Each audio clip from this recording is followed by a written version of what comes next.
Musiker-Board, Christos, Unobtainium, Hi guys. and other pedals that I like. And we're here because there had been one question that drove my mind when I play the Unobtainium, because it has a pedal recreation side and it has an amp recreation side. And I was interested to hear how the two different parts of brain work with Christos when he's designing one side or the other side. So perhaps you let us know a bit of the difference or the challenges between recreating a pedal and recreating a sound. At the far end, not recreating a pedal, recreating an amp. At the far end, recreating sound.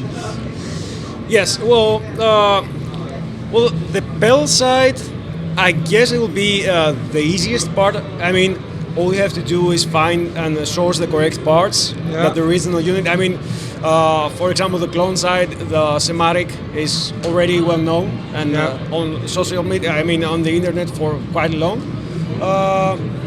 But to be honest, I was lucky enough to have an original unit to test along to. So, for example, for the clone side, the most hard part was to actually source the original germanium diodes that they used. And I mean, I may get too technical, but you have to measure and actually hand select the diodes that test exactly as the original unit. Okay. So it's not just follow the drawing, it's also those little details behind. It's the little details that matter. I mean, if you just take two germanium diodes without testing them, you have a way different overdrive than the original clone unit. Okay. So the original one is yours, or you've been able to borrow it's a friend of mine. Yeah. So basically you've only been able to follow the sonic path. You had not been able to take it apart. Yeah. Okay. So coming to the other side, what trick has your mind to play on you to recreate an amp? I mean, a dumble is, first of all, one of those unobtainium things, but it's also tube driven, and in your pedal there's electronic parts. Exactly. I mean, it's really important to understand what makes an amp different. Okay. I mean, it's not tubes. I cannot build a whole amp with tubes, power tubes, and power and output transformers inside the pedal. Yeah. Inside an analog pedal. It's not easy. So you have to find what makes an amp different. What's the sonic qualities? I mean, it's the EQ, it's the drive section, it's the headroom section, all that stuff. And then it's the most exciting part of the pedal, to be honest. You really have to make that work inside the pedal and make an electronic circuit that after maybe simulation software or through sonic tests, make it sound as close as possible to the real thing. Okay, so while you're hunting kind of the original on the pedal side, you're hunting the sound of the amp on the amp side. Exactly. How much ground can you cover by doing that? Because most of the amps go from quite far left to quite far right, with it still being the same amp.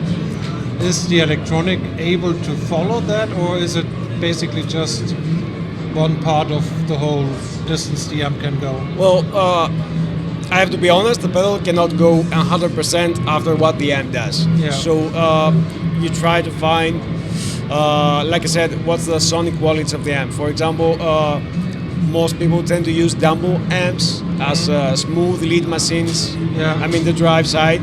Yeah. So this was what I was after when building the Unobtainium.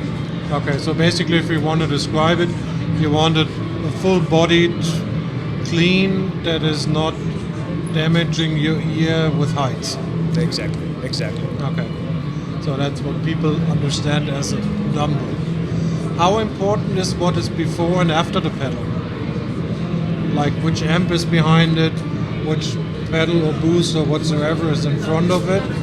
Does it work best only as a standalone in front of the amp? That's a really great question, to be honest. I mean, when I build an amp-in-a-box pedal, I always try to source the actual amp or In the case of the Dumble, which is really expensive and unobtainium, as you said, high quality boutique clone of it, or even if that's not possible, build myself a clone of that amp. Yeah. So, like I said, I have the original amp or a clone of that, and I try to build a pedal and test it with all the major amp schools out there. I mean, with Marshall amps, Fender amps, Vox amps. I mean, I try to make the pedal as versatile as possible in order to work with all the amps out there. That the regulars have. Yeah, exactly. Like the normal user. The normal, the amps that we hear in most recordings since the 50s or 60s. Yeah, okay. Yeah, in my case, I must say I like it most in front of my 2-rock, which then is kind of a dumble. Double inspired, yeah. Dumble part 2. So that's fun. Thank you for the insights. My pleasure. We're gonna be testing some more of your stuff in spring, and I really enjoy what you built. Thank you for that. Thank you so much. Bye.